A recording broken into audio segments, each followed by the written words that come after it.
had one of our guests on, Jason Fry, talking about the Celtics are going to win their 19th championship. So what have you got to say about that? Who this Jason Fry character is, you know, he was talking about doing hard shit. Well, his prediction is bullshit. Okay. All right.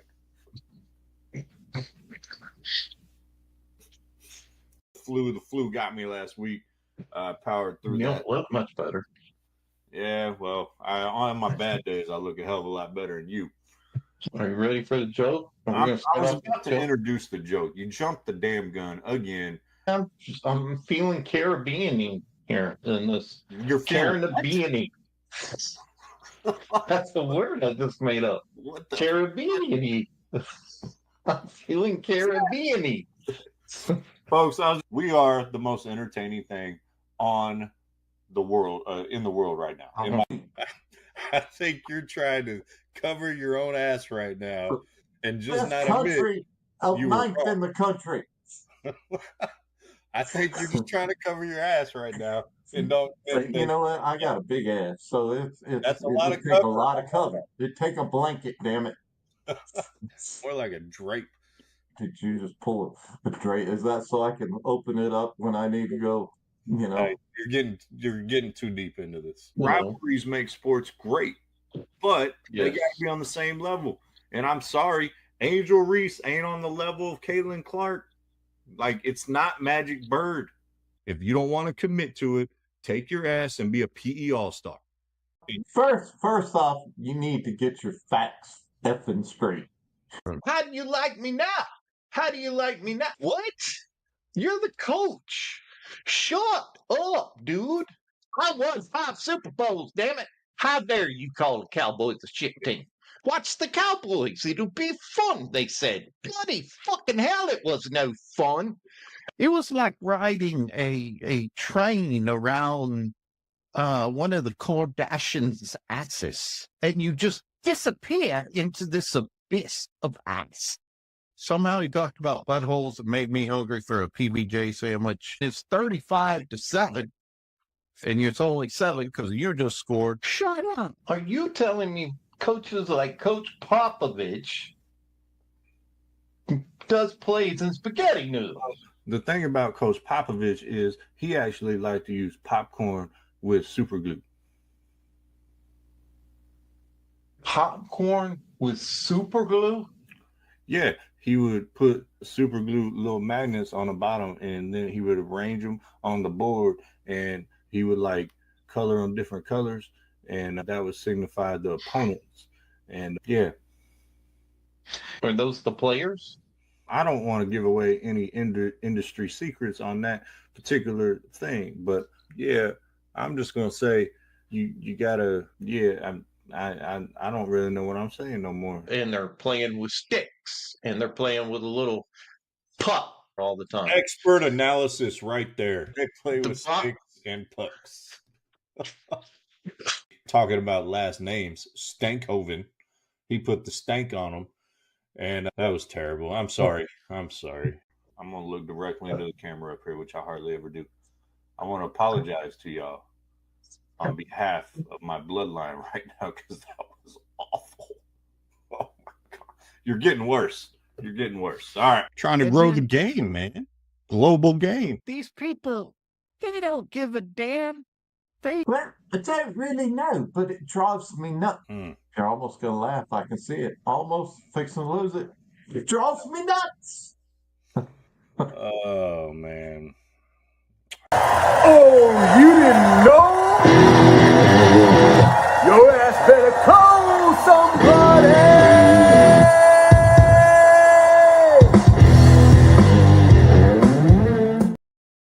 Woo! We're back, ladies and gentlemen. Hey, my daddy did make it back. He's alive. Say hello to the folks. Who's your daddy? Well, that's why I went that route, because if I address it, then you know it don't mess with me. So, I am Casey, the remix schedule. He is Eddie, the original schedule.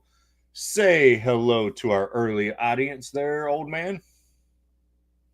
Hello. Wait, old man, you talking to me? Yeah. You talking to me? I'm talking to you. Well, hello from the young man. Yeah, incorrect statement there. But, well, lot to get to. I am so glad I don't have to carry the show again by myself. But you almost had to do it by yourself, unprepared, because I almost didn't make it back. So I didn't even get a chance to take a shower. I was at a massage. I still covered in oil, so I'm glistening. I know. We can smell it. We can smell you. We're not even in the same house. Don't even try that. That's what I mean. It's bad. The aroma's coming across the lake. It's There's not dead as bad fish, as the dead pigeons, shininess. dead seagulls, all sorts. It looks like you have oil massage Wasn't that a in band? your head. Wasn't there a band? Oh no, that was a flock of seagulls. That's what the name of the band was. I was thinking dead seagulls. All right, folks. Well, we have a lot to get into, of course, since a weekly show here. We got the Masters. Also going to give you a little bit of insight on the first annual schedules disaster Masters round that me and the wife played on Sunday. Who was victorious? Who had the best shot of the day? We'll find out. Got NHL playoffs starting. The matchups are set. Who are the stars going against? We got NBA play-ins. We got Mavericks. They just can't get right. I'm calling them the Dallas can't get right Mavericks because how they're still mishandling the situation with Luka. It's insane. We got the WNBA draft. Yes, it happened. I don't know if you knew that, but the WNBA draft did happen. Dallas Wings had the first pick. I don't care about all that. There is just one story from the WNBA draft that I want to talk about, and we'll get into that. NCAA football. These players have lost their damn minds. They've lost their minds. And we got Rangers. Manager B. Boach. We're going to have two guests on tonight. B. Boach and J. Kidd. B. Boach turned 70. Turned 70 years old. We're going to find out what did he do for his birthday. And then J. Kidd, we're going to see how he's really feeling because he's finally ready to be honest about the trade. Well, and before we get rolling, hit us with the joke. It kind of relates to, it's what did the lunchbox say to the refrigerator? Hey, it's what you say to me or what I have to say to you. Don't hate me because I'm a little cooler than you. Get it? A little cooler? No, yeah, that was awesome. I get it. Please tell me you have a follow-up one because that was bad. Well, why should you never throw, speaking of old people and B. Boach, why should you never throw grandpa's dentures at your car? Or throw his false teeth at your car? Is it dentures or false teeth? False teeth. All right, that kind of ruined the joke. Go ahead. Because you might dent your car. Oh, you literally gave away the punchline. I know, I messed it up. That's the funny part of it. you jack it up. Oh, that one got me to laugh because you did it completely wrong, and that's why you're not a professional stand-up comic. I made that one up, but you kind of like them French fry potatoes. All right. Well, the folks they missed you last week. Where were you and the fam? We were in Utah. Mormon. We were there for sports, for a volleyball tournament. And so let me give my little report on Utah. Oh, beautiful, beautiful place. Girls played great. The girls did a good job. Even though your sister, younger sister, was still hurt. She couldn't play, but we had already got the tickets, so we were there to support the team. But here's my thing about Utah. Okay, it's a beautiful place. Agreed. Man, the people are not nice. They just aren't friendly. There was, no, I shouldn't say all of them. Like we got an Uber from the airport, right? Before we got our Okay. rental car. Dude didn't say anything. Nothing. I've had And, that happen in Vegas. and most people, at least they want to get a good tip, so they help you with your luggage. Nah, wouldn't even get out of his seat. And then the same thing at the restaurant. It was, we sat at a bar, right? And usually at a bar with the bartender, that's kind of part of their job is to make small talk and all that stuff. Right. Nothing. And here's the other thing I didn't like. Utah, you need to get it better. And this is just Salt Lake. When we went up to Park City, where the Olympic Village and all that stuff is, Right. people were much better, much nicer. But Salt Lake City, you guys need to work on it. And secondly, they're not, to me, we're not a military friendly town. Because you know me, I usually wear my military garb, and hence it's there. Um, and it just people wouldn't. Most of the time, you get, "Hey, I was in the Navy," or "Hey, thank you for your service," something like that. The only person who said it to me in Salt Lake during the full week I was there, and I wore my Navy chief retired ball cap the whole time. The only one who said it to me was a little kid. Hmm. And I was like, wow, you have more respect than your parents do. So, but Yeah. it was I better, mean, Salt Lake. Work on your being nice. well, we're from the South, so we're a little more used to Southern hospitality. When I lived in the Midwest, it took a minute to get in the club there. I've been through Salt Lake and Provo on my motorcycle when I took it across country, and I didn't have a lot of that was during COVID, so I didn't meet very many people. I met the guys at the Indian dealership. Where I had my oil change on and my bike, and they were cool. They actually gave me probably the most beautiful route I ever could have taken up to Jackson Hole before I went to. Oh, it is beautiful, Oh, beautiful up there. The scenery is awesome. And I had, there's a little restaurant. It was called. I'm gonna say the name wrong because I'm gonna say Immigrants, but it wasn't called Immigrants, but it's Immigrant. It's up on the side of a mountain. They had the best elk chili that I mean, it was amazing. I would drive there to get that again. And then I probably had the best old fashioned drink I ever had. It was funny because we told Holland, which was your little sister, for the folks who don't know, yeah, we're up here, we're having elk chili. And she's like, ew. And I'm like, it's elk. It's the same as like a deer or something like that. But for some reason she didn't like that we were eating elk. And I was like, it's good. Yeah, elk is good, bison's good, venison's good, of course. But all right, let's get into it. I want to start with the Masters. Last year we had a big debate. What was the best sports month of the year? And I argued for April that we're currently in. And the Masters was a huge part of that. And what we saw, how that tournament unfolded, is the reason why the Masters is amazing. Bobby Austin, he likes bison. Can't disagree. It's good, healthy meat, by the way.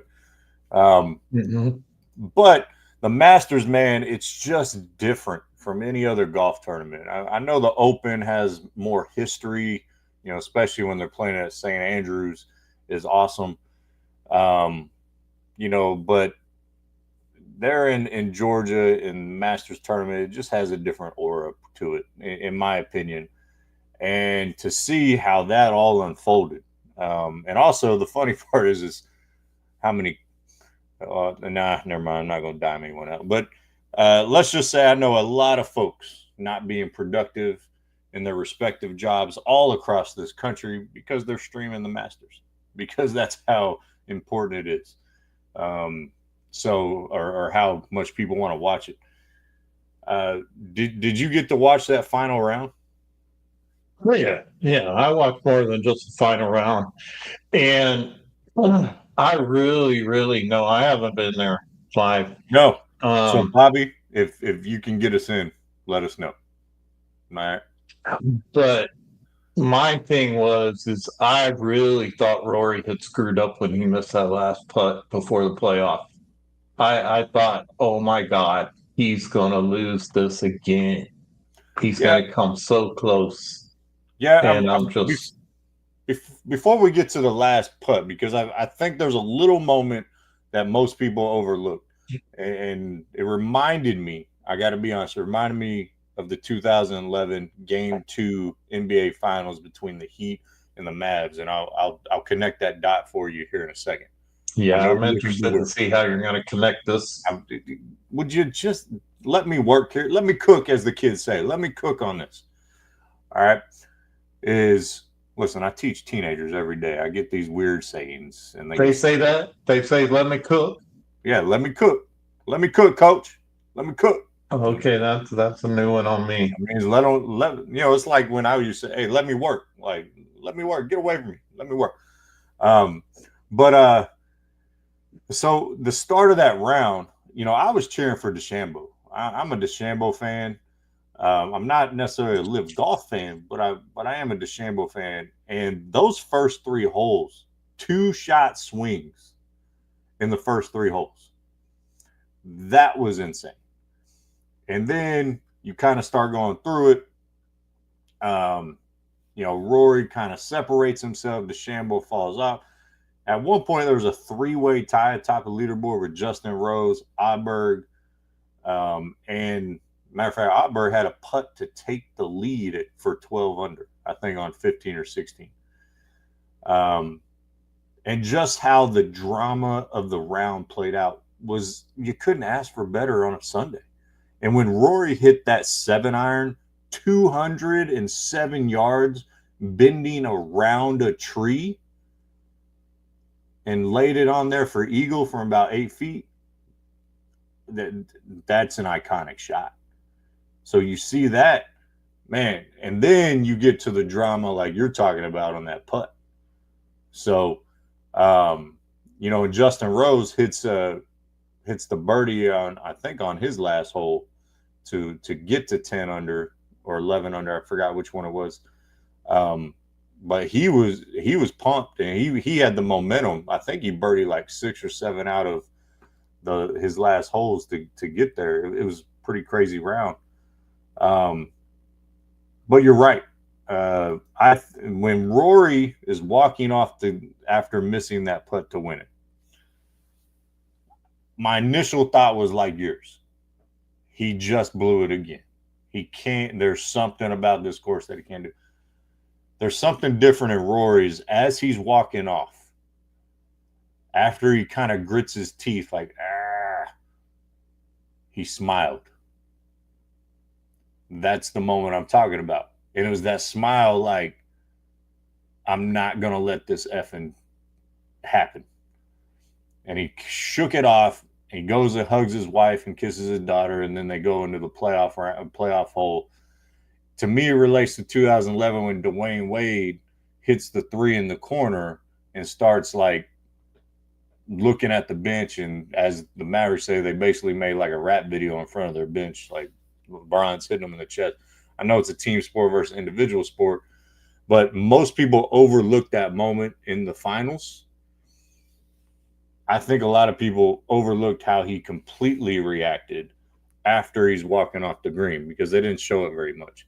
When he did that little smile, because I expected him to grit his teeth and just shake his head and look defeated, the smile told me he's still in this and he still he's not letting the moment crush him this time.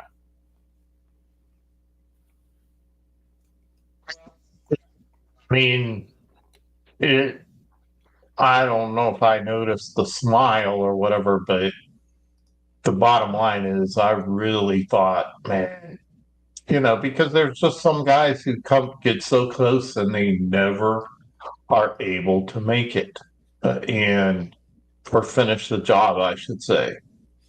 So, I just really was thinking, man, this is going to be a crazy thing if he loses in this playoff. But I think he kind of set the tone when he hit that drive on the first playoff hole, which is obviously the only one they had to play. It was perfect, and that's how I knew at that point. I was like, okay, he's going to be all right. He's not rattled because Yeah, he just nailed it. yeah, they Perfect both shot. hit great drives on the playoff hole, right? And the curiosity on how Rory was going to respond was key. Is he going to shank it left or right like he did on hole 10, 14, 15 years ago when he had a 4-shot lead going into the back nine in the final round, which ultimately led to kind of this weight on his shoulders at the Masters when he was so young. When DeChambeau got out of it, I was cheering for Rory, like Bobby says here on the screen. Once that happened, I didn't want Justin Rose to win. I wanted to see the Grand Slam completed too, because it is rare. It's rarer than perfect games. It's rarer than no hitters. It's rarer than Super Bowl wins. I mean, only 6 guys in the history have done it. As many majors as Phil's won, he's never done it. All these other guys, you think of Brooks Koepka, who is a major guy, always plays big in majors. He's never done it. Faldo, Norman, Lee Trevino. You can go back through the list of greats, and they haven't done the career Grand Slam. So it was really awesome. And I love pure joy moment in sports, or pure just emotional. And to see him collapse on the green, I got to be honest, I got a little choked up when he collapses and just letting it all think out. about how long it's been for him. When they said, what is it, 17th Masters? Yeah, it's been 11 years since he's won a major. Yeah.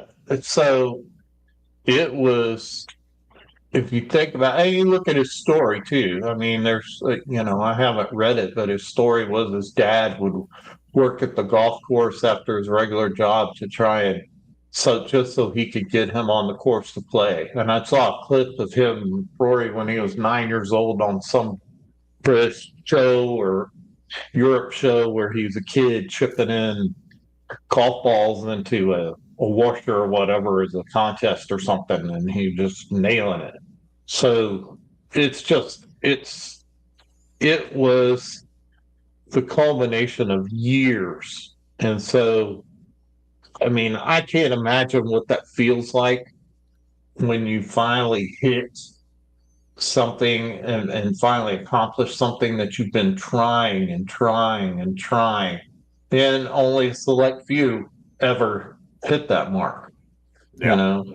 We see it all the time in all sorts of sports of no matter what sport it is, but golf in itself is because it's an individual sport. Yeah, the emotion part of it, there's only one comp that I've seen in sports.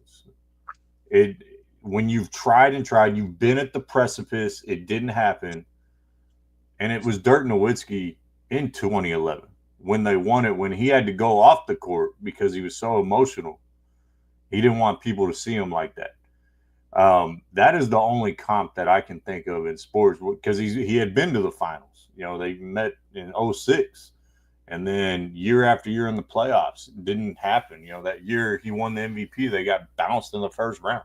So it was decade plus of trying to get that done, just like Rory. Bobby mentions here that was his Tiger moment. I think he's referring to the 7-iron. The tarnish on that moment is he missed the eagle putt. If he would have hit the eagle putt, it would have been one of those top 5 moments in Masters history, but he missed it. They had a tap at birdie, of course, but yeah, Masters, incredible. Loved every second of it that I got to excuse me, that I got to watch, and yeah, I was happy to see Rory's grand slam, and me and Linda have started a new tradition. We started our goal, weather permitting, is always to play around on Master Sunday morning, and we did that for the first time this Sunday, and I'll happily report that I won. So, still the family champion. So, yeah. What's that face? Champion. You must be talking about your little family unit, because you can't say that with me, because I think I beat you last time. No, you didn't. I think I did. No, you want me to pull up the app? Because I will. Because you didn't. Folks, I'm sorry. I apologize. I tried to teach him humbleness, but there's none in him. No, I'm not one saying humble greater piece than- of I'm not blood saying I'm better. rolls I through just his said body. I beat you last time. That's just a simple fact. There's no boasting in that. All right, let's move on. Let's move forward. WNBA draft. Did you watch it? No, neither did I. Oh my God! I can't believe I missed. Oh, Hey, you got to put the Dallas Wings on your montage there. You're missing the Dallas team. is that their team? That is The the Dallas Wings? WNBA team in Dallas. They had the number 1 pick. They took Paige Beckers. There's a couple things I want to get into here, but with the draft, man, this world has a real interesting way of having karma happen. Fortuitous things seem to happen. My favorite player. That's a big word for you. No, it's not. I use fortuitous all the time. And yeah, you stole it from Tombstone. No, I didn't. When does he say fortuitous? You stole it from the movie. When do they say fortuitous in Tombstone? When he rides out on the horse, Wyatt Earp, and meets the girl for the first time, she says it's fortuitous that we missed. The fact that I can't even remember this should tell you that I didn't steal it from the movie. That was the best movie of all time. As long as I'm your Huckleberry. A career grand slam. God rest his soul, Val Kilmer, best character he ever played. You think it's better than Iceman? Oh yeah, much better than Iceman. Interesting. Iceman is good, but he makes the movie into. So without Val Kilmer, that movie wouldn't have been as good. Not even close. No, I don't think anyone disagrees. But Haley Van Lith, TCU, who transferred from LSU, transferred after 3 years of Louisville.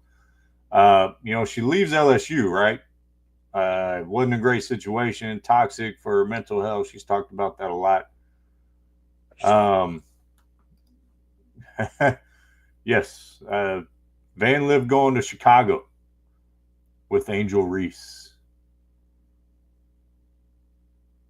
Last time I checked, you can look at her face in that post-draft after she got picked. She was not excited about going to Chicago. She does not want to play with Angel Reese. Angel Reese? Are you making fun of her eyelashes? Oh, yeah. Ladies, here's a little tip.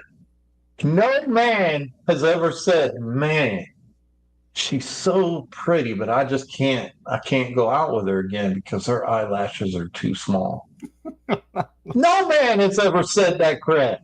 Now, a lot of us have said, damn, how many fake eyelashes are you going to put on? When the wind is keeping your eyes open because you can't ride on a motorcycle or a convertible and your eyes, it's beating the hell out of you, maybe they're too big. Probably. Maybe. But there's something I wanted to get into. A lot of people were the Caitlin Clark train last year was massive, right? We talked about her a lot. She's still the biggest star in the WNBA going into her second year. Last time I checked, the best player in college basketball this year was a white girl. Caitlin Clark is a white girl as well. Paige Beckers was the best player in women's college basketball. Look at the viewership. So don't tell me the viewership was down almost 10 million viewers in the championship game. So when people talk about Caitlin Clark and it's because she was white or those type of things. Last time I checked, Diana Taurasi was white. Okay. Paige Beckers is white. Sue Bird is white. And, you know, Haley Van Lith, you know, her run in the thing. So it's just a stupid argument when they start making it about race and all these little girls like her because she's a straight white girl. And, you know, I've heard, I think Monica McNutt on ESPN said that garbage. And I think another one said it as well. When you're just trying to race bait for no reason, maybe they're just good basketball players. But don't tell me that's the reason why people watch. And then you look at this tournament and Paige Beckers, and like Mr. Bobby said here, man, Paige was Caitlin before Caitlin. I'm not going to disagree. Before she had the knee injury and was out the majority last year, she was. But she never garnered that popularity. There's something different about Caitlin Clark that just makes her a star. And so you just understand it. Like if you're in the profession, like it is what it is. All right. I agree with you, Derek. Haley Van Lith going to Chicago. I feel bad for her. I would sit out if I was Haley Van Lith. You just got money for being on the cover of the Sports Illustrated swimsuit edition. You made a lot of money, name, image, and likeness. I would say I'm not playing for Chicago. That's just me. But anyways, we still saying that the WNBA is relevant? Personally, I think now that the whole Caitlin Clark thing is over, is it going to be relevant anymore? Yeah. So you've heard me say this before, and I said this last year, it's the law of diminishing returns, right? When you've seen it so many times, it loses its luster. And I wish the guys last night on the show I tuned in for Tired Sports with their Hawkaholics, by the way, shout out there to them, who cover Iowa Hawkeyes sports. So that must have been a very entertaining 4 years for them. But I posted towards the end when they were talking about some WNBA stuff. And I said, Caitlin Clark, once you've seen it, you don't experience it the same way. And Caitlin Clark's an amazing player. She's not Michael Jordan. She's not going to draw like that for decades at the end of the day. And so, like Bobby here said, Caitlin just pulls 30-foot threes and that's sexy and what people want to see. Yeah, it's like Steph Curry. All right. But I think most people now. I'm gonna push back on that a little bit because I think people, and I base this off of what I see on social media and a lot of, what I hear, is I think people are getting tired of nothing but threes. I think people are getting tired of the fact that, let's look at the data. But nobody's watching the NBA, or a lot less people are watching the NBA right now because they're bored with it. They say it's not fun to watch anymore. It's turned into nothing but guys taking 5 steps. I saw a thing of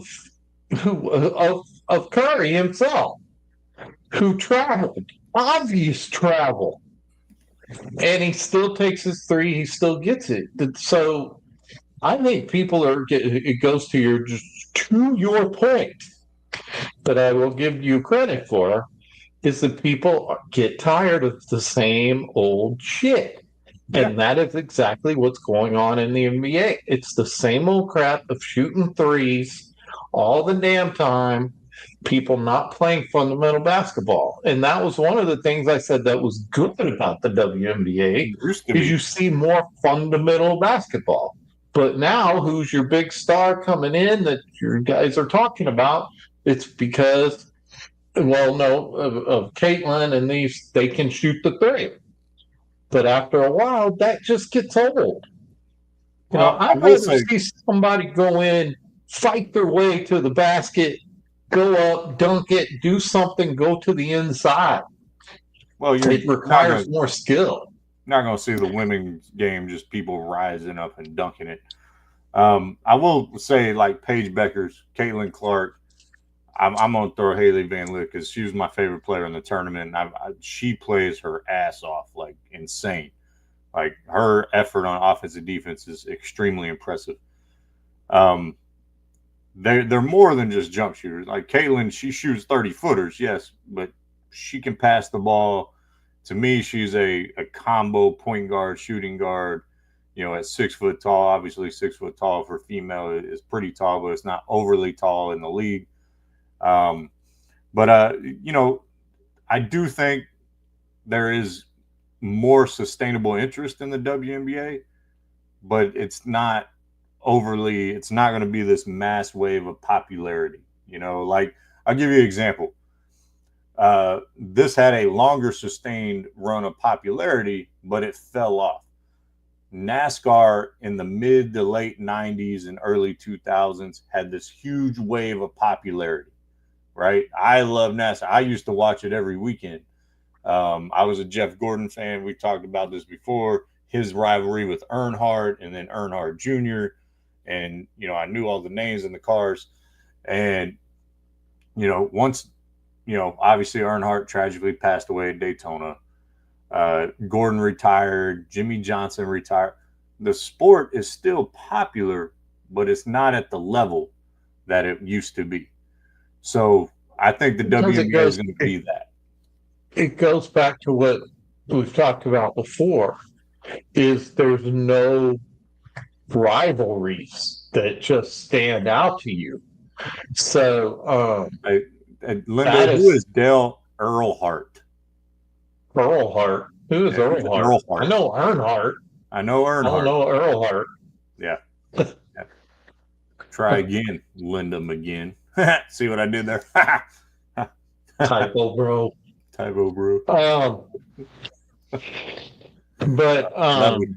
So it goes back to the rivalries of sports, and you can't. I tell you where NASCAR suffers is that NASCAR, you can't really have fantasy sports with NASCAR. They have fantasy NASCAR. I understand that. I don't understand it, but it's not. You can't. I mean, it's not like a football or something like that where you can have 4 teams playing at the same time. Fantasy NASCAR, they're all racing in the same race. Yeah, I wasn't trying to go down a NASCAR rabbit hole. I was just comparing it to the WNBA's current popularity over the last year and a half. It's going to wane.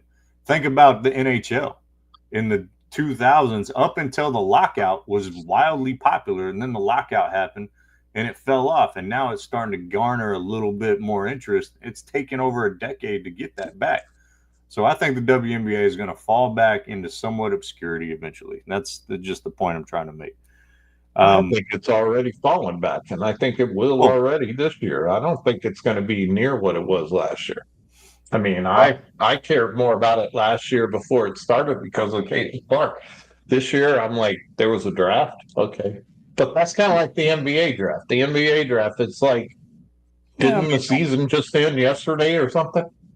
I mean, that's because of where the WNBA season is. Like, they get drafted and they're basically in training camp like 2 weeks later. All right. Well, let's just segue to the big boy league in the NBA. NBA play-in games started 2 days ago. The Mavs are the last seed, the 10th seed, but they absolutely came out and whooped Sacramento's butt last night. The Heat beat the Bulls yesterday as well by a blowout as well by 29. Warriors beat the Grizzlies. Ja Morant rolls his ankle, kind of ended their hopes in that game. The Magic crushed the Hawks 120-95. And so now you have Mavericks. Okay, for some reason. Mavericks play the Grizzlies tomorrow night, and the Heat play the Hawks tomorrow night as well. So I guess the loser of the higher game got to play the next one. I still I don't like the play-in. I mean, I know. I was fixing to say, this whole play-in thing, when did this come about? How long has it been around? It's been about 3 or 4 years now. And I don't understand. Why did they feel this was a good thing? They did it because they want to stop teams from tanking. Once you realize you're out of the playoffs, teams start just losing, trying to get Wemby like the Spurs did last year. So, it gives teams more hope, to, all right, we're in the play-in, anything can happen. Essentially, as coaches, we always say, just get in the dance and you never know what happens. Because basketball, just like football or any other sport, it's about matchups. And if you get a favorable matchup, you can make some noise. Now, the winner of the Grizzlies-Maverick game, you get OKC in the first round. I don't think it matters. So you're really just delaying your vacation, to be honest.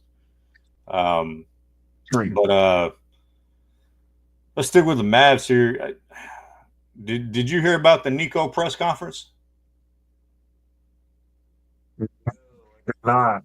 My thing of what I saw was when Luka came back to Dallas and was just so emotional.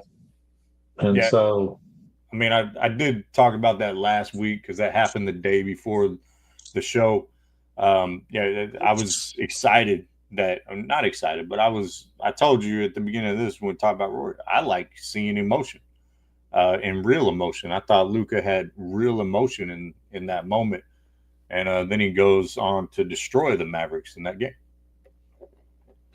Well, wouldn't you?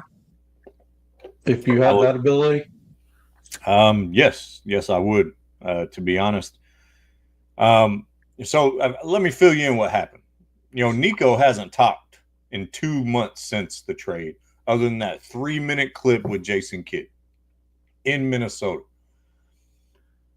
So, obviously the fire Nico chants and, first the Mavs were kicking fans out for that or kicking them out for wearing fire Nico shirts. I mean, at Stars games in the American Airlines Center, they're screaming fire Nico, and he doesn't even work for the Stars. So what Nico Harrison and the owner did is they invited a select few journalists from the Dallas-Fort Worth area to go into it. Huh? Imagine that. Yeah. So they selected no cameras and no recording devices allowed. Wow. And he talked about the trade and essentially said he doesn't regret the trade. Tim McMahon pushed him on it. And all Nico kept responding with is defense wins championships. And Tim McMahon, give him credit, man. He pushed back. He goes, you don't think that your team that made it to the finals last year wouldn't be contending for championships? Are you serious? With Luka as the centerpiece? And all he responded with, and you can find this, the transcript of the entire session, is defense wins championships. So essentially saying Luka plays no defense and he didn't fit in with what the type of team I want to build, not necessarily the type of team that needs to be built around Luka. Stupid. Here, you see this? You know what this is? It's a little bullshit flag going up. Bullshit flag. Whipping in the wind. Yes. That's a total cop out to try and justify the first damn trade ever. And the thing is about Luka's emotion, because I didn't get to talk about it. The Luka's emotion was it's a feeling of, why did this happen? This was not supposed to happen, and it shouldn't have happened. And so I've tried to think of some of the worst trades in past sports history. I don't know about worse, but if you talk about shocking, Gretzky being traded was shocking. Yeah. Like, that's the only one I can think of. I don't remember a baseball player the like biggest, that. I think, for the Dallas area, the worst one was, and it wasn't a trade. It's when JJ and Jimmy Johnson couldn't get along, and Jimmy Johnson quit. That was probably, I remember exactly where I was driving, and I had to pull over because I could not believe that shit. Could not believe it because we were set up to win multiple Super Bowls. And the fact that, and we're still suffering from this bullshit today. And quite frankly, I look at the Mavericks. The Mavericks are going to be suffering from this type of crap for a while. And I have a feeling that Luka is going to haunt them constantly. Meeting them like there's a chance they could be. I don't know, like you said, I don't think they're getting past Thunder at all. Hell no. But there's a chance that they could end up playing Luka in the playoffs. A very slim chance, albeit. But yeah, I was trying to think of which trades or things like that. Maybe it was way back when Babe Ruth was traded. I mean, that's about, Babe Ruth is about the only comp you can come up with. And it's just one of those things. It's how they've handled and fumbled it ever since. Not talking, not letting the fans have their moment to just eviscerate you and let them get it out of their system, to kicking fans out, to this stupid ass press conference, and not letting cameras be present. It's just. And that's the thing is most fans are forgiving if you admit you made a mistake, if you take ownership of it. Well, you know what he did admit? Huh? He did admit one thing in this meeting. He admitted he didn't realize how much Luka meant to the city of Dallas and the family. What? He said it's his words. Yeah, I'm not even a fan of the Mavericks, and I know that. Even the little 3-year-old who's never watched a basketball game knew how much Luka meant to the Mavericks. I didn't know how much you're fortunate into the fans. Matter of fact. Huh? Matter of fact. Let's see what one of our guests has to think real quick. Oh, okay. Well, all right. So while our guest gets out of the green room and moves into the studio, yeah, it's an interesting thing to think about what trade could have possibly been or player movement. I do think about there is one in football when Joe Montana moved from the 49ers after winning multiple Super Bowls to the Chiefs and almost took the Chiefs to a Super Bowl win. That was huge. Just having that happen. But that was, here we go. We have Jay Kidd, and I'm glad he wore his shirt to remind us he's a basketball coach. So why is there a pause in between basket and ball? It's so you pronounce it correctly. It's like when you look in the Webster's dictionary and how they break up the word. In case you don't know how to speak English. Okay, well, I hope that's not a dig on people who don't speak English, but no, it's just a recommendation. But I am a basketball coach, and I think I'm pretty damn good. Well, okay. Well, speaking of pretty damn good, you guys look pretty good against the Kings. Now you got to play the Grizzlies. What do you think the chances are you're getting this play-in chance, which I think most people didn't think you guys had a chance in hell of getting in the playoffs. Yet now you've won that first play-in game. So, what do you thinking your chances are? Well, what I would say is when you take chances, you make things happen. Unlike, you know, um, Nico Harrison taking a chance on Anthony Davis and trading Luca. I told you in that first press conference that our visions are aligned, but they're really not. He didn't consult me at all, and I cried myself to sleep. Whoa, breaking news. Breaking news. So you're saying that you weren't aligned there, JK? Yeah, I thought it What was happened? time. I thought it was time for me to tell my truth because my truth is the truth, and I don't care if you can't handle the truth. You need me on that court. You want me on that court. Okay, all right, yeah, I get it. That's from you need me on that wall. You want me on that wall. Yes, I am very cultured in my cinema application and viewership.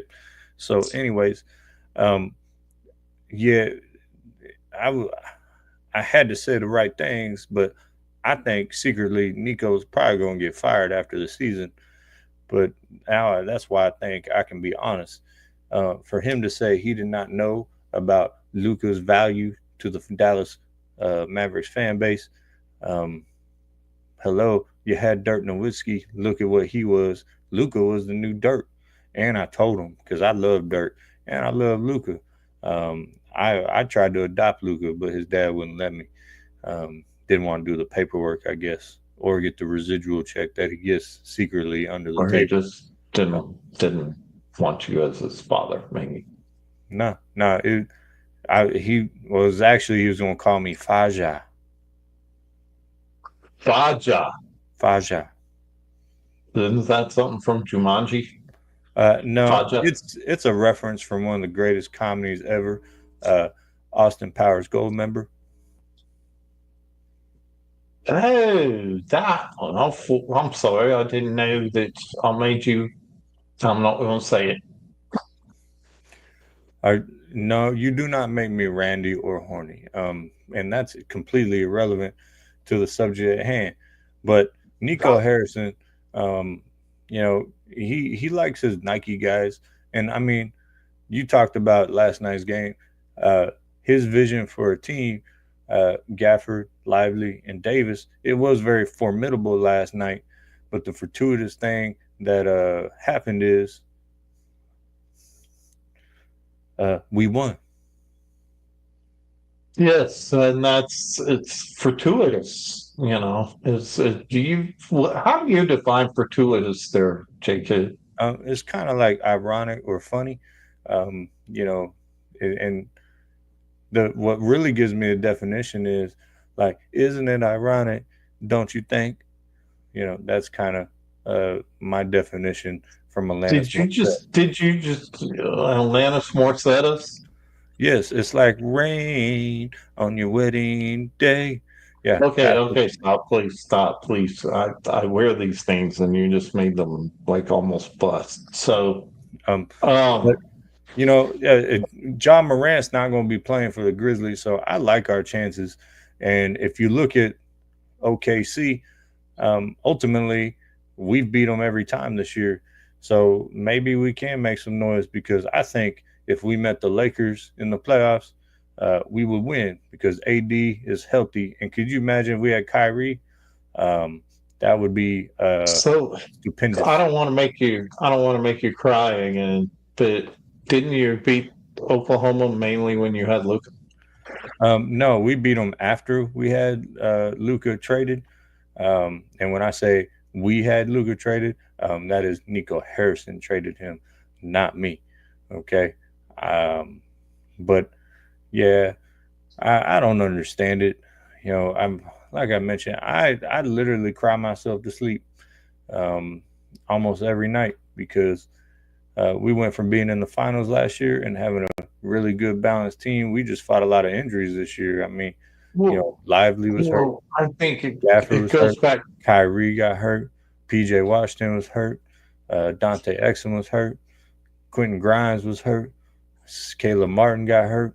The whole damn team was hurt. And then you want to trade away the best player. And then he was hurt when we traded him.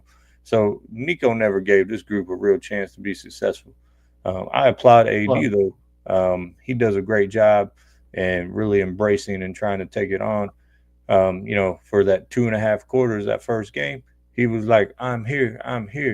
And he was like telling the fan base, like, I got y'all. And then he gets hurt. So it's like anything positive we do in the Dallas Maverick organization, someone gets hurt. So Nico Harrison, I would watch out if you're in public because you're probably going to get hurt. The Eagles won a championship with Hurts. So just to give you a little positive there. When you think about Hurts. But let me ask you a question though. Since you've lost Luca, and now you're breaking news with us that you are not alive, how are you dealing with no full PB&J on your team? Have you switched tactics in your coaching? Because now you have the crowd, Anthony Davis. Maybe he doesn't like PBJ, or maybe he's not the jelly to your peanut butter.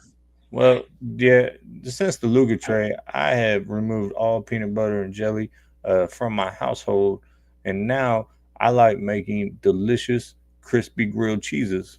And so now our new team has got to have maybe 2 or 3 different cheeses, which would be like AD, Kyrie, and PJ. And then you got to throw a little bacon in there. So that's Gafford and Lively. And so like a cheesy ham and bacon, type of grilled cheese. But that's the last question I can answer at the moment. Sounds a little cheesy to me, Coach. A little cheesy to me. It's a lot of cheese, and ultimately you're gonna have to take some stool softener after eating those grilled cheeses. But like I said, you don't want to pass the cheese. You don't want to pass the cheese.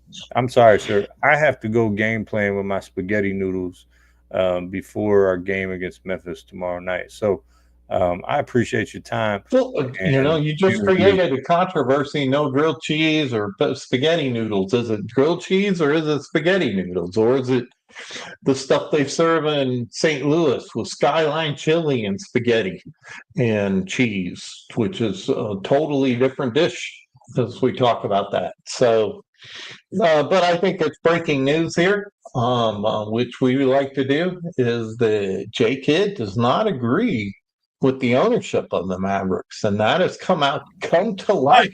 Hey, in this. So put the spaghetti back in the pot. That is not yours. All right, what's up, guys? Sorry, J Kid was Linda made spaghetti, and he created a controversy because he started out with grilled cheese and then he went to spaghetti. So we don't know. We're left hanging. Is it grilled cheese or is it spaghetti? Well, I guess so. And I'm spaghetti. I'm Eddie Spaghetti. So I don't know. We'll find out next time. All right, that's enough basketball or NBA now. But we do need to hear from our sponsor. So here we go. EasyLeadership.com. Let's roll. Ever wonder what truly drives you or your team to greatness? Unlock the keys to better communication and higher productivity with the Berkman Personality Assessment. Discover your interest, needs, and stress behaviors. Powered by science, tailored by Easy Leadership. Our experts transform complex insights into simple, actionable strategies for your personal and professional growth. Empower your team, elevate your leadership, and deepen your understanding with Easy Leadership by your side. Ready to thrive? Why not use real data when it comes to making your business strategy work? People data is just as important to strategy as financial data. To make any objective attainable, it requires people for the execution. Start your journey to self-awareness and transformation today with Easy Leadership. Check out our website at easeleadership.com. By the way, send me the hot chip that's advertising EasyLeadership.com. I like that one better, even though she's fake. Oh, yeah. I'll have to get Ashley over here and do that. So, all right. Let's get into some NCAA football. And the craziness that is going on with NIL and mainly the quarterback from Tennessee. Did you see that? Is this the guy that's holding out for contract? Yeah. Yeah. Who would have thunk it? Who would have thought it? Well, I think we talked about it as it's gotten out of hand, and now it's getting to where it is completely out of hand.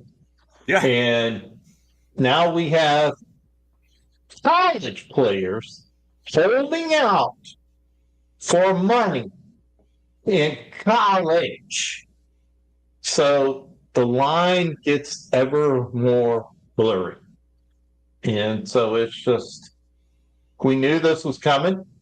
And the fact that there are no guardrails up is it's what the hell else could happen? It could get a lot worse. Yeah. You know, this is just the tip of the iceberg with the Tennessee quarterback, man. You know, he was making over $2 million in NIL. And he wanted $4 million. So he's like, I want more money, or I'm not playing. Tennessee coach, good on you, man, for saying we ain't dealing with this bullshit. Good on you, sir. And so now he leaves. I don't know if the reports are accurate that I've seen, but supposedly going to UCLA for $1.75 million. So making less than he was making at Tennessee, and not anywhere near his asking price. And he also said, I'm going to sit out the college football playoff if I don't get my money before that starts. I don't know if that's accurate on the reporting. I'm just going off what I've seen. If it is, this kid is a douche. The people advising him are douche canoes. Okay? It's bullcrap, man. And the NCAA and these power conferences have to get a hold on this.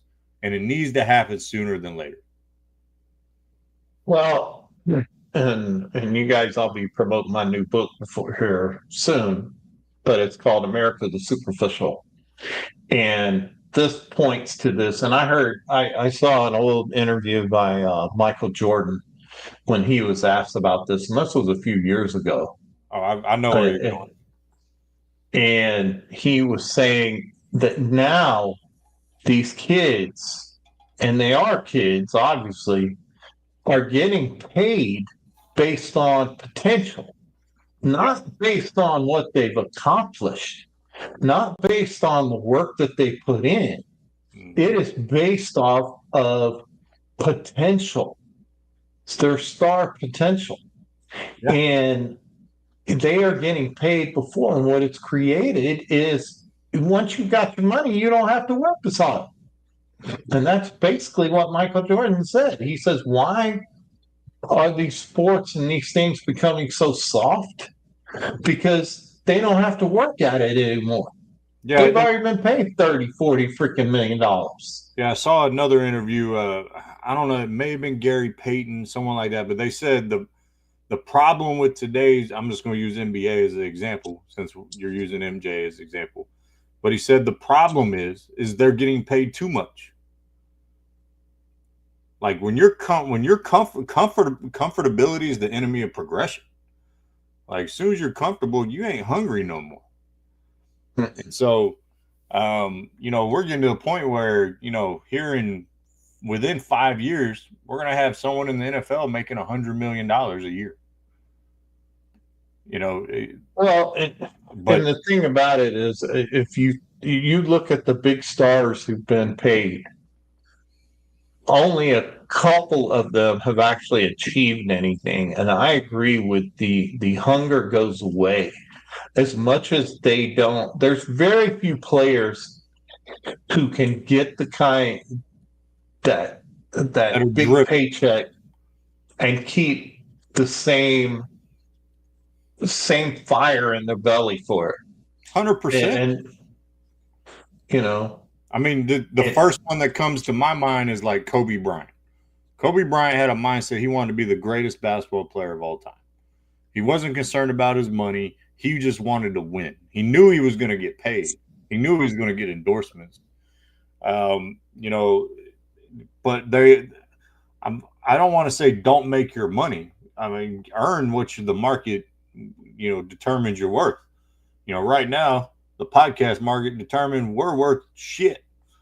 You know, we want to change that. So we can get, sponsors and on something, we want to do that, and we're going to try to maximize that. And players, but there has to be guidelines, and you and I have talked about this. I can't remember if it was me or you who made the point, but at some point the bubble's got to burst.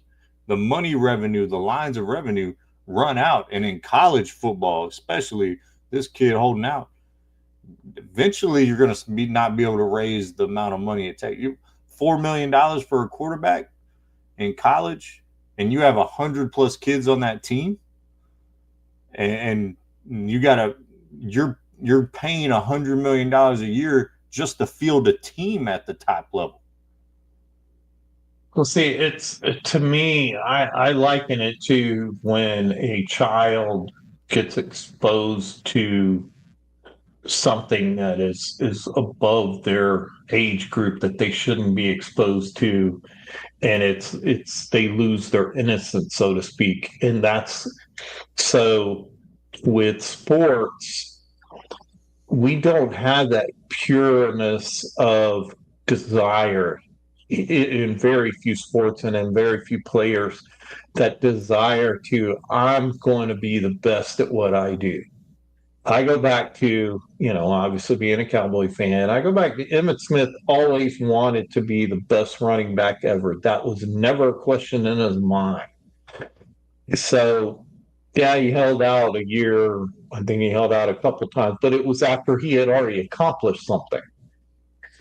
And he didn't get the money coming out of college that these guys are now. But you find very few players like that nowadays. And I've already said it, with all the betting that goes on, all the fantasy stuff that goes on, is pure sport is very rare now. Like I'll say, like talking about the Masters and Rory, that was more about pure sport, but it is one person, because it's not a team sport. And golf, unlike a lot of the other sports, requires you to, if you're going to win, you got to be good and you have to work at it. Golf is not something that just comes with this great talent. I mean, a lot of people say, well, Tiger had great. Yeah, he started when he was like 9 years old. So it wasn't like he had worked to get where he was. I think he was actually started when he was like 3 or 4, but he was on TV. Remember, he's on like the Ed Sullivan show or something, like hitting the ball when he was like 2 or something. Yeah. But you're right. Rory's accomplishment was, I want to win this to be one of those elite 6, or at the time 5, but 6 if he did it. It wasn't for the $3.2 million for winning the tournament. It was to put his name in one of the greatest of all time conversation. It's to be at that top level. And something I've heard NBA players say before, and I think NFL players, I remember saying, you'd be surprised how many guys in the league don't actually love basketball or don't actually love football. They're just doing it for a paycheck. And because it's a nice paycheck. I mean, even lowest in the league, you're making hundreds of thousands of dollars a year, which to us is a lot. To them, it may not feel like a lot, but that type of money, you give me that type of money for 5 years, I'll figure out a way to be set for life, or even 2 years, even a year. Someone give me $250,000, I promise you, you'll never have to see me work again a day in my life. But at the end of the day, it's going down to the high school level eventually, and the mentality and the parents, it's a societal thing now, and it's really sad to see, because we've lost a huge part of the purity of sport, and now it's all a business. It's all and that was something like, if we translate this back to the Mavs, Mark Cuban, I believe, never made a profit with the Mavericks while he owned them, because there's something that I truly believe in Mark Cuban, despite all the other stuff we don't like about him. As an owner, the most important thing for him was winning. And give, for a long time, that was how it was with the Cowboys. I don't know if not so much anymore. I believe the Dallas Stars just want to win. I believe the Rangers now just want to win. It's not about profitability. It's not about a bottom line. And players now don't have a mentality of, hey, if I win, all this other stuff will just take care of itself. And no, I want the other stuff, and then I'll worry about playing the game. And it's sad to see. It's really, really unfortunate. Yeah, for me, it's because there are players to me that will bust their ass and try. And some of y'all will disagree with me, but I think Michael Parsons is one who busts his ass and tries and wants to win. But I also see a very frustrated young man because he's learning the business side of it. May not ever allow him in a Cowboy uniform to win a championship because just as wow, I'm having one of those moments. Our retirement this week with the Cowboys. Oh, Tyron Smith. Yeah, Tyron Smith retiring. Jerry Jones says, "Well, you were one of the greatest Hall of Famer, first ballot. It's just a shame we couldn't win a Super Bowl with you." Man, I would have slapped him like he was a bitch if I was sitting there and was Smith. I would have said, "You're the reason I didn't win a Super Bowl, butthead." And yeah, it's But if we bring it back to college football, the money is insane, and they got to get a hold on it sooner rather than later because you're going to see this more and more. You saw the kid at like UNLV last year leave the team early because he didn't get his money early enough or whatever. There's just a lot of messed up situations, but I think we've covered that pretty well. I wanted to get your take on the University of Colorado. Oh, that's what I was fixing to say. Aren't they now going to retire some numbers? Yeah. Shedeur Sanders, Travis Hunter, who collectively have a 13-12 record at Colorado University. Are you kidding me? Cordell Stewart, who is the greatest quarterback in Colorado history, who has bowl wins, competed at the national championship level, that he doesn't even have his number retired. Are you kidding me? You want to talk about I've beaten superficial bullshit. It is some Boulder shit. See what I did there? Boulder. Is that what you said? Yeah.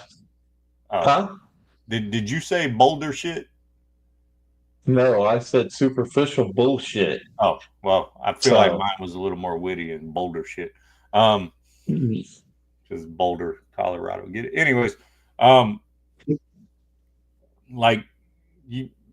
Stewart doesn't even have his number retired, and I've ripped LeBron and Bronny James for nepotism in the NBA. He's only in the NBA because this is nepotism too. You think their numbers are getting retired if Deion's not the head coach? Hell no.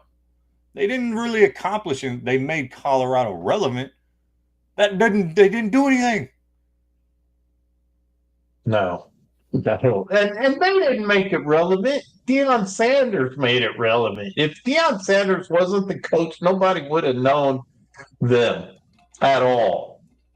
And it's that Sanders is Sanders' kid.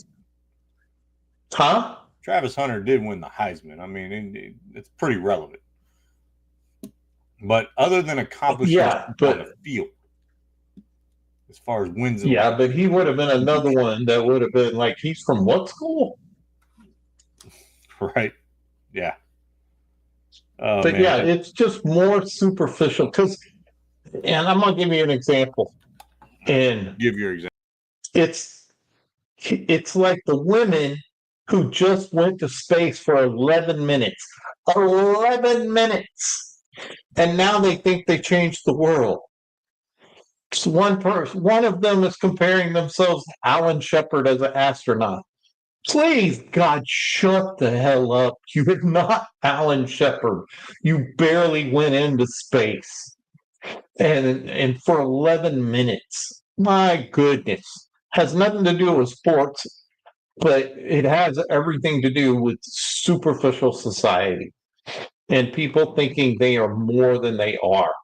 And unfortunately, with our superficial society, people are allowed to do that. So that's my rant on that.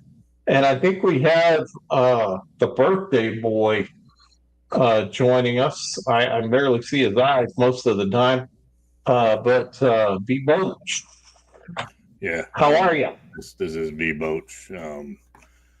Yeah, it was my birthday yesterday, and hello to Dustin Davis out there. Yeah, I turned 70 years old. That's 7 decades, I do believe, if I did my math right. And so what stupid ass questions you got for me tonight? So you basically started baseball back when Babe Ruth was still playing, wasn't it? Well, yeah, I told you I played against the Babe, and we used to go out whoring and fornicating on the streets of New York. Whoa. But I realize you're 70. We'll give you a little bit of some leeway here. Let's not get into fornicating and all that sort of stuff. When I say whoring, that's when you pay a lady for a little time of play. Yeah, okay, bro. Hey, calm down there, BB. We gotta, it's a family show. Well, And so, I'm just glad you're wearing pants. I don't know. I've watched the entire Tired Sports Network shows, and I think you're the least family friendly out there. We're not family friendly. Why aren't we family friendly? Well, just look at your intro. Your first intro is Coach J Kidd saying, "I'm a champion, motherfucker." Well, I don't think he uses the MF. I think he just says, "I'm a champion." Listen, but are you going to be a man and ask me baseball? Well, let's talk about your team there, B. Boach. How are you feeling about your team so far as we start getting into a few months into the baseball season? Well, it really hadn't even been a whole month. It's still April, you dummy. But I'll be honest with why you. you gotta be so mean, bro? Listen, I mean, I'm always supported you. Respect your elder, sir. That's what's wrong with you kids these days. Oh wow. Okay, I'm not gonna argue there, calling me a kid. But anyways, we came out of the gate pretty hot, and we played baseball. It's 27 outs a night, and our pitching staff was pretty good. And then we hit a skid. I think we went 1-5 on the road, and Wyatt Langford got hurt, and our bats just haven't come around. It's a simple game. You throw the ball, you catch the ball, you hit the ball, and we just didn't do it. But then we responded in this last series, and we're starting to play a little bit of baseball. And so I got a question for you. Yeah, we bring J Kidd on every now and then, and he was mentioning how in the NBA some of these coaches he uses spaghetti to coach. Popovich supposedly uses popcorn to coach. Do you use any food groups to coach your baseball team? Well, when I need baseball inspiration, I just go out in the wood with my 4,700-year-old axe and cut down a tree and start shaping my own maple wood bats. And I don't do that torpedo bull crap. I think that's some new age fad stuff. But ultimately, I don't know if I do anything. Like I said, it's a simple game. You throw the ball, you catch the ball, and you got to score more runs than the other team. If you don't do that, ultimately, I will say this: when my guys get down in the locker room, I just give a nice 5-minute speech, and it seems like the gravel deepness and soothingness of my voice tends to calm them down, and we normally get out of a losing streak. So, you sure that doesn't just scare the hell out of them? Because it scares the hell out of me. Well, they do know I strangle deer during deer hunting season, and Yeah, you talked about that last you, time. You you don't strangle your deers. You hold don't on. actually shoot them. You don't want to know what I do during duck season. So, Duck season? yeah, but I don't want to get into that. I was in my backyard, the Globe Life Field. I still call it the ballpark in Arlington. I know that's not right, but I call it my backyard. I caught a 7-foot king cobra in the outfield the other day.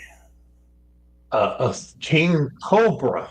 Yeah, it escaped the Fort Worth Zoo, and it was on the loose for like 2.5 weeks up here. And so I caught it, and that's really the highlight of my birthday. Is I caught the king cobra in the right center field outfield, and I skinned it, and I made a hat band, and and then I just started No, singing. but Bruce, Boach, I'm gonna have to call you bullshit on that. I don't think you caught a king cobra. You might have caught a garter snake. You calling me, but I don't think you caught a king. Yeah, I'm not calling you a liar. I just think you're a little confused now. But moving on. What is your birthday? Did you do anything special for your birthday? Well, if you were listening, you dumb, I just said I caught a king cobra and I made a hat band. That was the highlight of my birthday. And we played my guys played a baseball game, and ultimately they threw the ball, they hit the ball, and we won the game. I mean, So you're saying a king cobra? You're saying a king cobra escaped from the Dallas Zoo and somehow made it to Arlington? I said the Fort Worth Zoo. Fort Worth Zoo and somehow made it to Arlington. Well, yeah, they slither pretty quick, or have you never seen a damn snake? Good Lord, do I got to give a zoology class around I'm here? actually not going to touch the snake. Cheshire hair, its head and choke it. No, don't. It's a family show. We're not going to grab the snake. But okay, well, you came up with the king cobra that escaped. So you grabbed your snake by the in head, the middle of center field, death, and made a hat band out of it. Yeah, that song "Cowboy's Hat" by Chris Ledoux. He talks about this old hat band was made by an Indian friend of mine. That's probably not politically correct anymore to say Indian, but I still. Well, unless you're talking about one on a car, then you're okay. But anyways, yeah. Well, okay. Well, congratulations on making it to 70. Do you sometimes forget? You've been coaching since the Babe was playing. So, do you sometimes forget which team you're coaching because you've coached so many? No, that's why I wear the uniform. I think that's I saw y'all ask this question the other day. Why do managers wear the uniform? Well, most of us, I'm gonna give you a little industry secret here. Most of us are old as dog shit. Okay, that's been petrified over the last 10,000 years. That's how old most of us managers are. So we wear the uniform so we don't forget what team. Notice I'm not even in the dugout or in the stadium, and I'm wearing a Rangers hat and jersey because I don't want to be like, hey, you San Francisco Giants or you San Diego Padres, or wherever the hell else I've been. But well, that was pretty good. You remember those two teams? Well, yeah. I mean, I don't remember the years, but I think I'm winning this interview. I don't think I'm doing too much for y'all's viewership. It's gone down by 4 viewers since I started, so I'm gonna let y'all get back to it, and we'll see you. Watch out for grabbing those snakes. Yep, by the head and choking it to death. Okay, well, there you have it. Breaking news that there was a king cobra in the middle of center field at the ballpark in Arlington. It's still called that. Hey, B-Boach. Hey, that's a nice hat band, homie. All right, see you next week, hopefully. Did he show you the hat band? King Cobra that escaped from the Fort Worth Zoo and slithered all the way to center field at the ballpark in Arlington.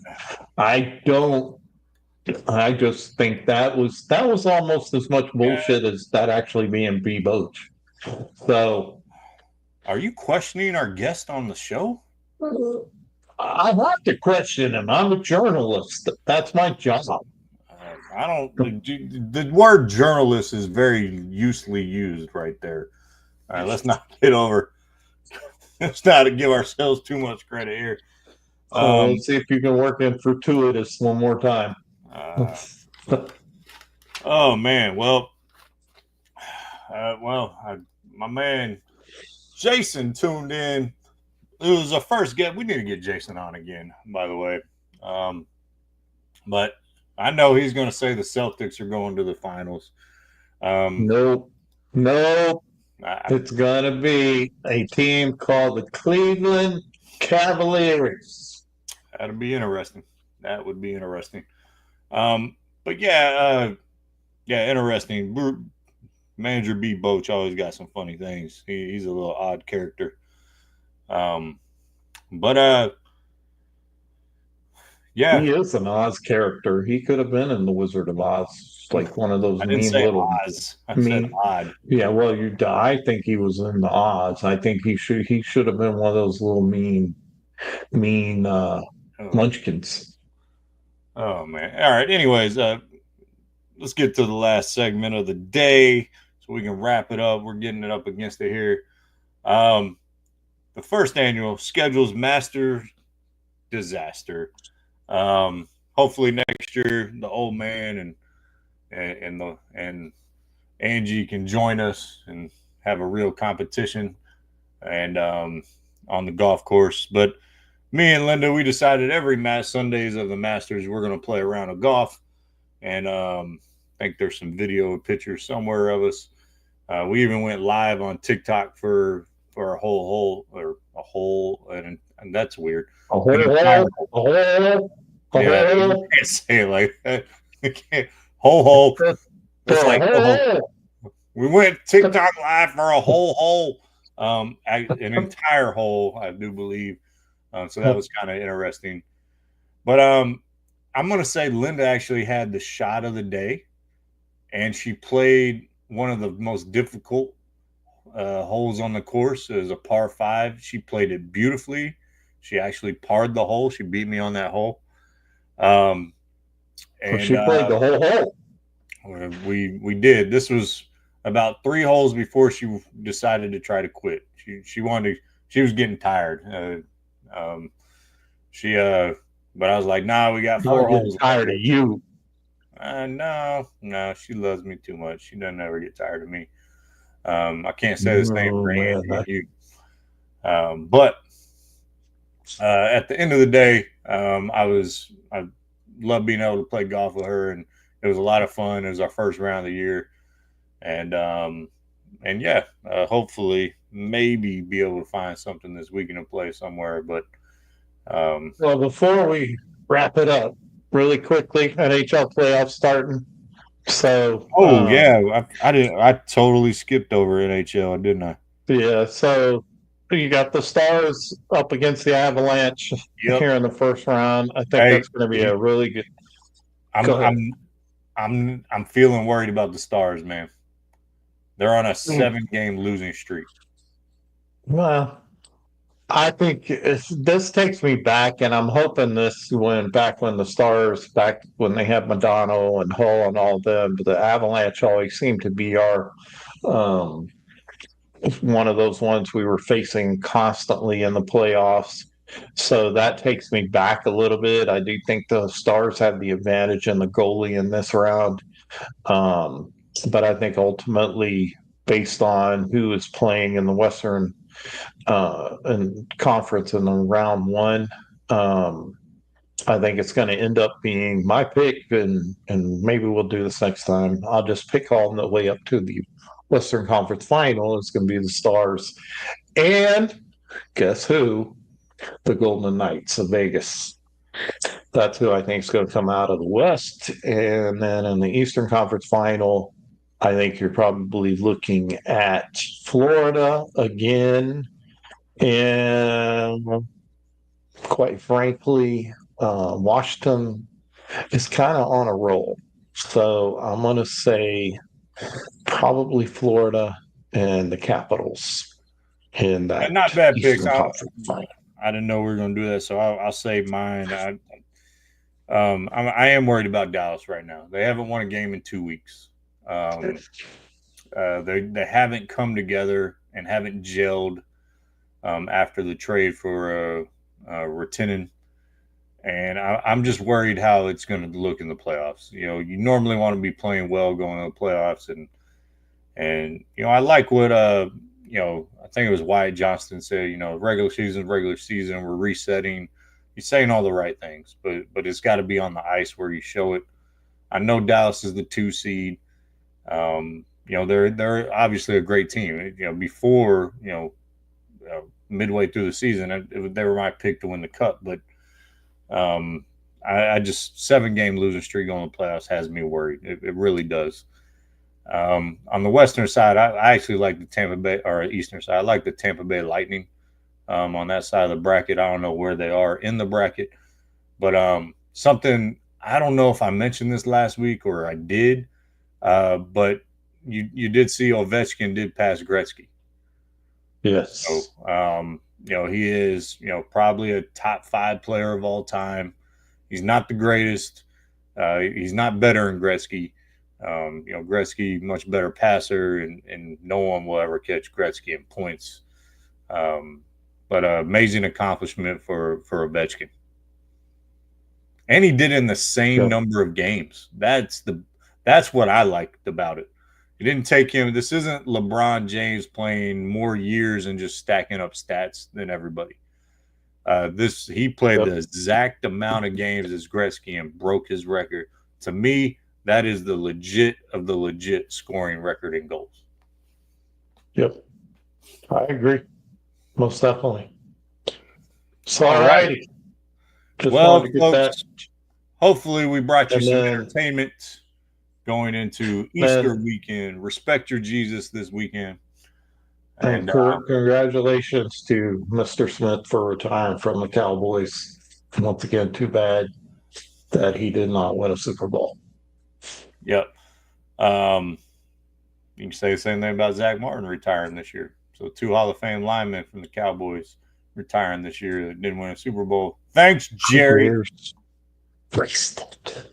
Before we log off, just want to remind everyone, we got the Network Draft Show hosted by us next week, covering every pick of the first round next Thursday night. So excited about that. The Philly guys will be here. Tired Sports guys will be on. I know the Tired Sports guys are doing a live golf streaming thing tomorrow with I think it's Golf 2K25 or some PGA 2. I don't know the golf game anymore, but I saw them in the group chat. Making courses. I think they're making courses and they're going to play against each other on them, and then they're inviting some fans out there to play with them. And I think I saw the group chat earlier. They're trying to get a practice round in tonight, which I thought was hilarious. So you guys have fun with that, and next week should be all 6 of us on, and it should be entertainment. You know, it's always entertainment when you put us all on the same show. So and we will see what happens. Yeah, we will see what. By the way, we got compliments from Dustin last night saying we are the comedy gold of the network. That we are definitely we bring the humor on the network. So if you want detailed analytic, watch the Philly stuff. If you want, kind of, laid back analyzing. If you want the whole hole, you come to us. Okay? All right? Because we are the most entertaining thing on the internet right now. People just don't know it yet. They just don't. I don't know. I call it boulder shit. Boulder shit. You stealing my line. That's 2 lines. 2 things you stolen mine before we log off. Hole and boulder. Yeah, but you didn't mean to say hole. But I You still just said it because of your dialect. You don't even know what you're trying to say. Gratuitous for me to take care of it. Listen, if you keep going this route, I'm going to defenestrate you. Okay? Oh, I'm flummoxed. I'm totally flummoxed. You're so confusing. I'm dumbfounded. We want to keep going. We want to play Mr. Forrest. Escutulis. Man. All right. I'm your Huckleberry. Thank you guys for being here tonight. All right. All right, folks. We appreciate y'all watching. Like the old man said, I'm glad he fulfilled his fatherly duties this week because he abandoned me last week. And just like he wasn't there on the day of my birth. Duty? Hang on. I didn't see this in the handbook. What are you talking about? You abandoned me last week like you weren't there at my birth. Okay? This is why I eat gummy bears, because of you. So, you eat gummy bears because of me? They're laced with liquid, a certain type of liquid. Did you get them out of the freezer? You didn't even catch what I said, did you? I figured you'd defend yourself. I said you abandoned me last week like you did on the day of my birth. Yeah, well, I was deployed. I was off making sure you could be born in a free country. So that's a fact. I specifically cleared that up last week. So if folks were watching last week, he was deployed on an aircraft carrier somewhere in the world. It's top secret, classified. Can't say where. But Philippines. All right, let's end it there. Peace. We love y'all. We're out. Good night.